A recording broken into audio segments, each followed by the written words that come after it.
Nora stood in her small bedroom that stormy night, listening to thunder shake the whole apartment as rain slapped the windows like angry hands.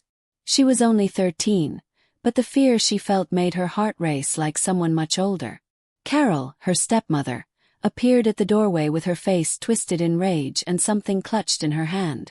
"Get up, Nora," she hissed, her voice sharp enough to cut glass. "You're about to learn the truth tonight." Nora's stomach tightened. She whispered, "Carol, what did I do now?" But Carol only smiled coldly, a smile that meant trouble. Before that night, Nora had always believed life could be normal if she tried hard enough. When she had moved in with her father Mark 3 years earlier, she whispered to herself, "Maybe this time things will be better."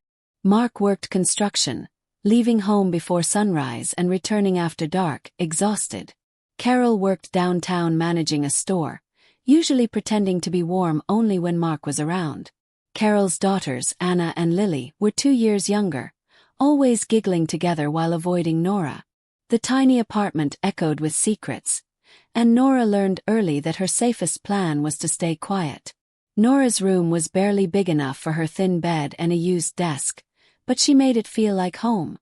She taped her school awards on the walls and stacked library books everywhere. Every morning she woke before everyone else to make breakfast. "Eggs for Dad, French toast for the twins, and toast for Carol," she whispered as she cooked. For herself, she ate whatever remained. School, though, everything changed. "Good job, Nora," teachers often said as she earned perfect grades. The library became her escape, especially when Mrs. Parker, the librarian, smiled warmly and offered snacks. But at home, Carol's cruelty grew sharper each day. When Mark wasn't there, her mask dropped quickly. "Don't touch anything," Carol would snap. "You're lucky we let you stay here." At dinner, Nora tried sharing her achievements, but Carol shut her down. "Mark, we need to talk about bills," she'd interrupt coldly. The small hurts added up. Movie night she wasn't allowed to join, restaurant dinners where she was too sick to come, and school shopping trips that ended with her receiving thrift store leftovers. Nora whispered to herself at night, "Just hold on. One day things will change." Mrs. Parker became the one adult who saw Nora clearly. The gentle librarian would say, "You look tired today, dear. Want a granola bar?" Nora always nodded gratefully. Mrs. Parker noticed how Nora jumped at sudden sounds, how she chose seats near doors, how she clutched books like shields. But autumn brought a feeling Nora couldn't explain, a pressure like a storm forming inside the apartment. Carol began mentioning Nora's mother cruelly, saying things like, "Some women shouldn't be mothers." Nora bit her tongue every time. She whispered to herself, "Don't react. Don't give them anything to use against you." The breaking point began with something good, which made it hurt even more. Nora had won first place in the district science fair with a project about stress and the teenage brain. $500, she whispered in disbelief, staring at the check. She hid it inside a library book, afraid Carol would twist it into something ugly. 2 days later, Mark left for Toledo for a long construction project. "Be good girls," he said cheerfully, hugging everyone before driving away. Nora felt a small hope. "Maybe Carol will ignore me while he's gone," she whispered. But she was wrong. The next afternoon, Nora returned from school to find Carol standing in her room, holding a pearl bracelet Nora had never touched. "Look what I found in your bag," Carol said loudly. Behind her, Anna smirked while Lily stared at the floor. Nora shook her head. "Carol, I didn't take that. I swear, I've never even seen it up close." But Carol's voice rose dramatically, echoing down the hall. "Thief! You stole from me." Neighbors peeked out as Carol called her sister, her friends, anyone who would listen. Each retelling made Nora sound worse. Nora whispered, "This is a setup." That night, Carol searched Nora's room while Nora sat at the kitchen table under strict orders not to move. Every few minutes Carol shouted, "Found another thing you stole," then waved items Nora had never seen. Anna's missing $20, Lily's necklace, a lipstick Nora didn't recognize. The girls gasped theatrically, enjoying the drama. Nora whispered shaky protests, But Carol cut her off. "Save it for the police," she snapped. The next day at school, Nora walked through the halls like a ghost. Mr. Wilson noticed her trembling hands and asked softly, "Nora, is something wrong?" She almost told him. Dark clouds gathered as Nora walked home that afternoon, matching the heaviness in her chest. But nothing prepared her for the sight waiting at the apartment door. Her suitcase, the same blue one she'd arrived with, sat on the steps. Wind whipped across the courtyard as Carol swung the door open dramatically. "There she is. The thief returns," she shouted. Anna held her phone, recording everything. Lily wiped fake tears. Nora swallowed and whispered, "Please call Dad. He'll know I'd never do this." Carol shoved her hard toward the steps. "Get out, Nora. You're nothing but trouble." Lightning flashed behind her. Carol's final attack came like a knife to the heart. "Your mother didn't die in a car accident," she said coldly. "She left you because she couldn't stand you." Nora froze, rain beginning to fall like the sky itself was crying. "No, that's not true," she whispered, but Carol smirked. "Your father lied to protect your feelings. But you should know, you're unlovable." With that, she slammed the door. Nora heard the lock click, then the deadbolt, then the chain. 3 locks shutting her out of the only home she had. She stood in the rain trembling, her suitcase soaking. Nora stood in the pouring rain. Her hair plastered to her face as thunder boomed overhead. Through the window, she could see Anna and Lily high-fiving each other while Carol poured herself a glass of wine, smiling like she'd won a prize. Nora lifted her suitcase, shocked by its weight. Under the small overhang she opened it and stared in disbelief. Carol had packed only 2 thin summer outfits, no jacket, no warm clothes, no money, nothing useful. The worst part was the school photos of Nora, each one scratched across the face. Nora whispered, "She wants me erased." Desperate, Nora knocked on Mrs. Rogers' door. "Please, it's me," she cried. "I have nowhere to go." But the apartment stayed silent. Nora didn't know Carol had already told neighbors she was a thief. With shaking hands, Nora dragged her suitcase through the rain to the corner store. The bell chimed as she entered, water pooling beneath her feet. Mr. Lee looked up, startled. "Nora, what happened?" he asked softly. But when she begged, "Can I stay here until the rain stops?" he hesitated. "Your stepmother was here earlier," he whispered. "She warned me you're dangerous." Nora's heart cracked. Still, Mr. Lee quietly handed her $1 in quarters and a small bag of chips. "I'm sorry, Nora," he murmured, eyes full of guilt. She stepped back into the storm and used the payphone near the flickering streetlight. She tried calling the library, hoping Mrs. Parker would answer, but it was closed. She dialed the police next. "I'm 13. My stepmother kicked me out," she told the officer. But the response was cold. "Unless you're in physical danger, we can't help," the voice said. Nora stared at the rain and whispered, "How is this not danger?" With nowhere left to go, Nora dragged herself to the bus stop on Maple Street, a small shelter with 3 walls and a plastic bench. She curled up, trying to stay warm as the wind howled around her. Her clothes clung to her skin, and her teeth chattered uncontrollably. She whispered into her knees, "Dad, please come home."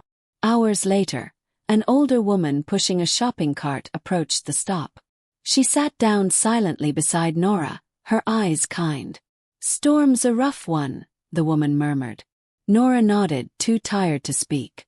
The woman smiled gently. "Name's Grace, sweetheart." Grace unwrapped a peanut butter and jelly sandwich and broke it in 2. "Eat," she said softly. "You look frozen." Nora hesitated, then whispered, "Thank you." They ate together as lightning flashed. After a while Grace asked, "Why were you out here alone?" Nora's voice shook. "My stepmother kicked me out. She said terrible things." Grace sighed deeply. "Baby, some people break others, 'cause they're broken themselves." She taught Nora survival tips, where shelters were, which places to avoid, how to stay safe. When a police car slowed nearby, Grace gently squeezed Nora's hand. "Don't worry, We're invisible to them. They stayed awake through the entire storm. Grace dozed sometimes, whispering a name. Catherine, as though calling out to someone she'd lost. Nora listened to the thunder, trying not to cry too loudly. At dawn, the rain stopped, leaving the streets washed clean but freezing cold. Grace stood and adjusted her layers of coats. Worst nights can lead to better mornings, she said softly. You're smart. I see it in your eyes. Don't let them win. Nora felt tears rise as she whispered, I won't forget you. Grace smiled sadly and pushed her cart away. Nora never saw her again.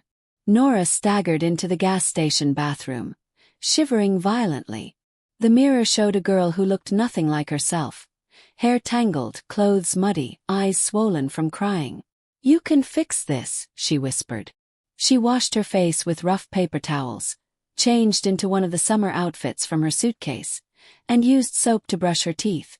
Then she walked 40 minutes to school, leaving her suitcase hidden behind a dumpster. When she stepped inside the warm building, she felt her body relax slightly.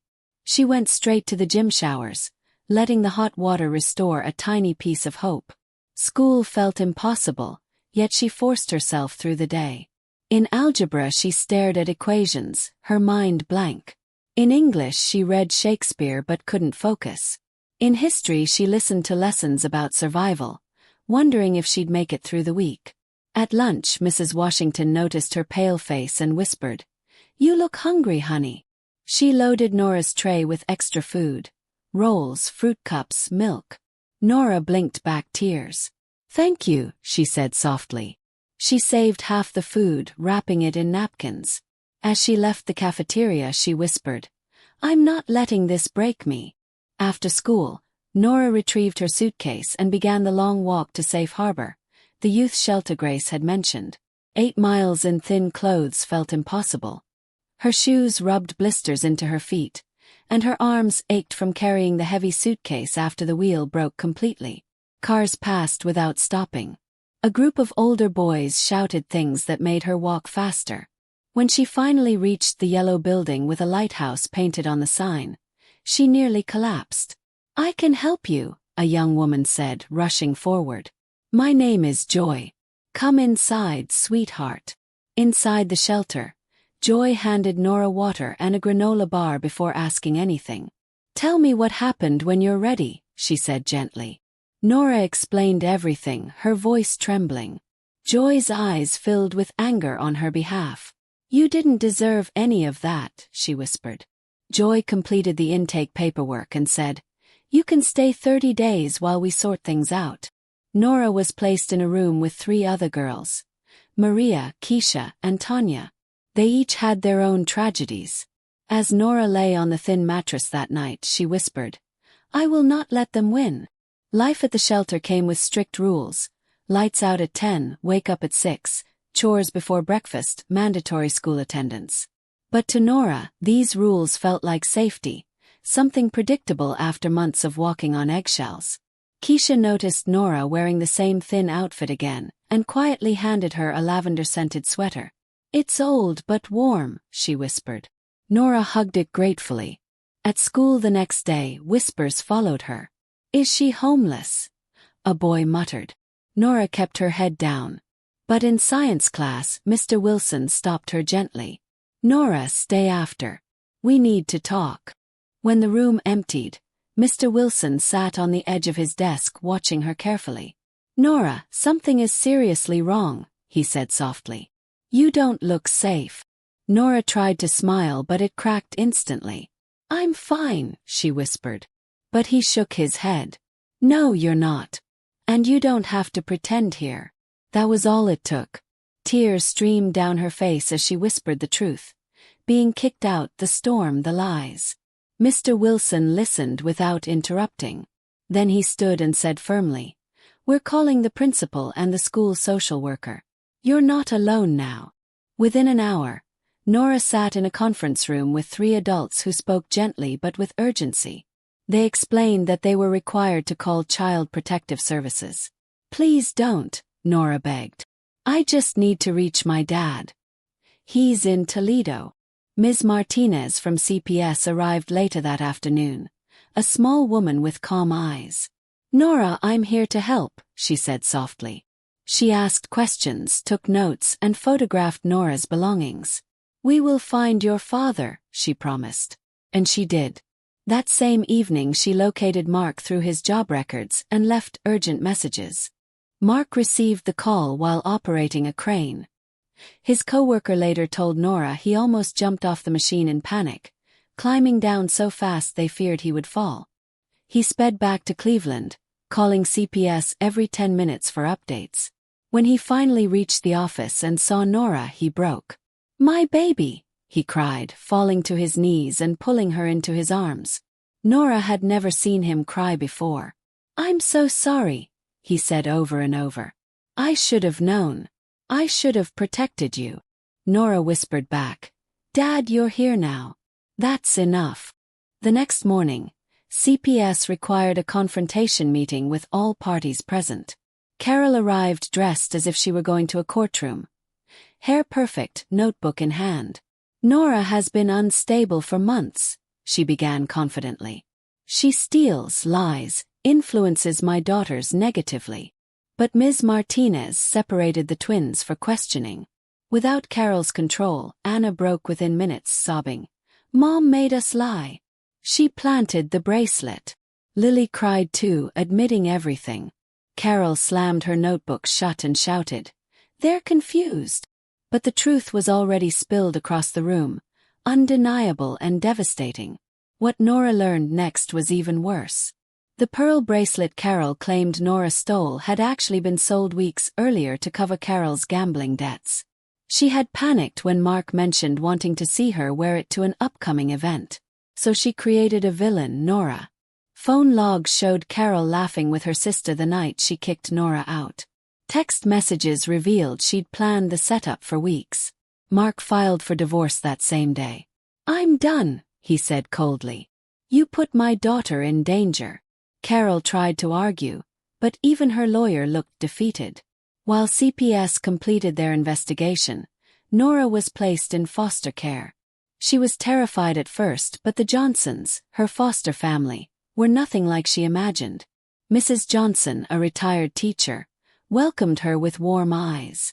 "You're safe here," she said. Mr. Johnson, a former Marine, promised, "No one will hurt you again." They gave Nora her own room, soft blankets, and quiet evenings. Mrs. Johnson taught her to knit during their nightly talks. "It helps your mind settle," she said. Mr. Johnson taught her self-defense. "Knowledge is protection," he said. Nora slowly felt herself breathing again. The court hearings were emotionally heavy. Nora had to retell the story repeatedly, each detail reopening wounds. Carol sat across the room glaring like Nora was the villain. Her lawyer tried to bring up Nora's mother, saying, "This child has a history of women abandoning her." Nora flinched, but the judge shut it down immediately. "Irrelevant and cruel," he said. In the end, the truth was overwhelming. Mark received full custody. Carol got nothing. No assets, no visitation, no sympathy from the court. She received probation for endangerment and filing false reports. Nora whispered, "It's finally over." When Nora returned home with Mark, everything felt strange. The apartment was quiet, almost too quiet. Carol and the twins' belongings were gone, leaving empty spaces that reminded Nora of missing teeth. Mark tried to make Nora comfortable.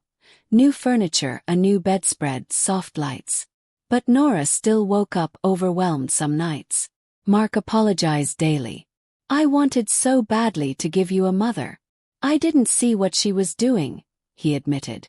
Nora nodded softly. "We'll learn together," she said. Slowly they built new routines.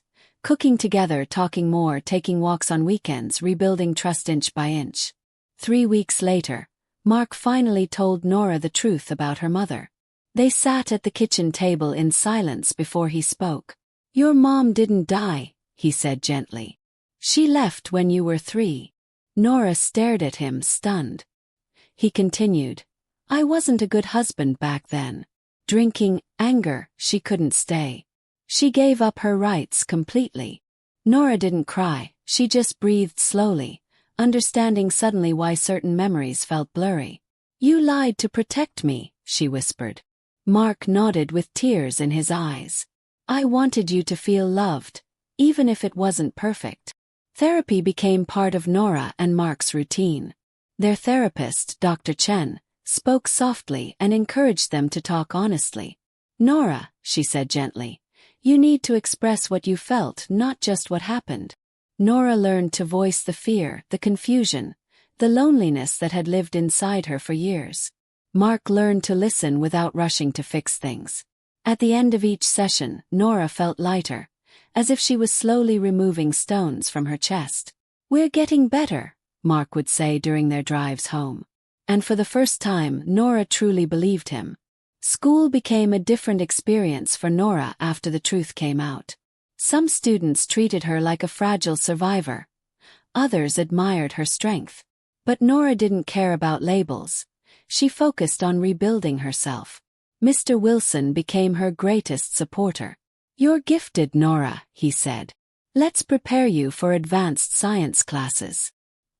He stayed after school to tutor her, teaching her things far beyond the textbook. Nora threw herself into her work, whispering late at night, "Education is my way out." Each A she earned felt like reclaiming a piece of her power from the storm that once broke her. Mrs. Parker, the librarian, cried softly when Nora told her everything. "Oh, my dear girl," she whispered, pulling Nora into a warm hug. She returned the hidden science fair check, still untouched, and helped her open a bank account. "This is your future," she told her gently. Nora saved every dollar she could. Mark matched each deposit with whatever he earned in overtime. "One day," he said proudly, "you'll go to college and become the doctor you dream of." Nora smiled with determination. "I will," she whispered. For once, she wasn't saying it out of desperation, she believed it. 6 months later, Nora received an email from Anna. It was long and full of apologies. "I was scared of Mom," she wrote. "I knew it was wrong. I wish I'd spoken up sooner." Nora read it several times. Finally, she wrote back, "I forgive you. Not for you, but for me." Forgiveness lifted a weight she didn't know she still carried. Lily never reached out. Nora heard through school gossip that Lily told people Nora manipulated everyone. It hurt, but Nora understood. "Some people cling to lies," she whispered to herself, "because the truth is too heavy for them." High school began, and Nora transformed herself through hard work. She joined Honor Society, volunteered at the hospital, and excelled in every science class. "You're going places," teachers often said. Nora kept moving forward, building a future where she controlled the narrative. She didn't forget the storm, she used it as motivation. She whispered to herself before tests, "Prove Carol wrong." By senior year, Nora stood at the top of her class. When college acceptance letters arrived, she cried into her hands. "Full scholarship," she whispered, reading the letter from Ohio State. Mark lifted her in a tearful embrace. Graduation day brought sunshine and applause. Nora delivered the valedictorian speech with calm confidence. She spoke about resilience, about storms shaping diamonds, and though she never mentioned her story directly, every word came from her heart. After the ceremony, Mark and his new wife, Sandra, hugged her tightly. Sandra whispered, "We're so proud of you, sweetheart." But across the parking lot, Nora suddenly saw Carol. Older, thinner, worn down by her own choices. She whispered Nora's name softly, "Nora," before security approached. Nora turned away and walked toward her family, leaving Carol standing alone, facing a life she created. College became a fresh start. Nora made new friends, studied harder than ever, and learned to trust people slowly. Her roommate, Jen, became her first real close friend.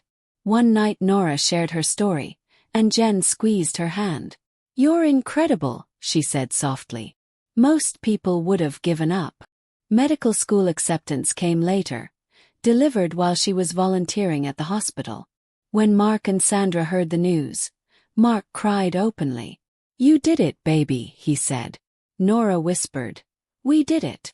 She knew Grace, Mrs. Parker, the Johnsons, and Mr. Wilson all lived in that victory.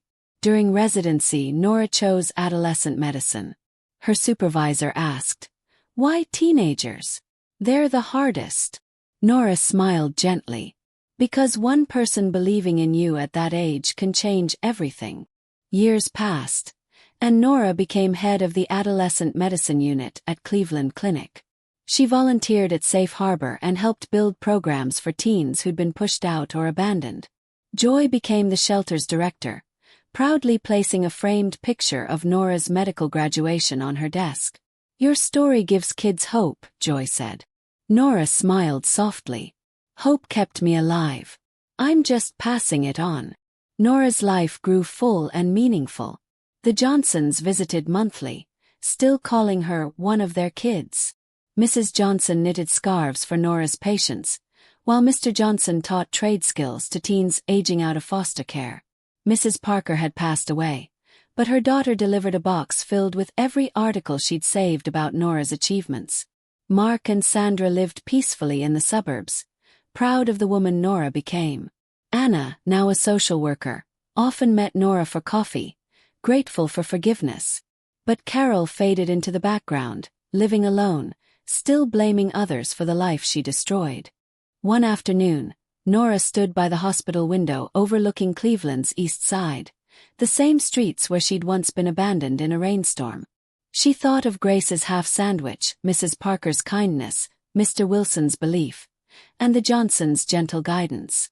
She remembered the frightened 13-year-old girl standing in the storm, believing her life was over.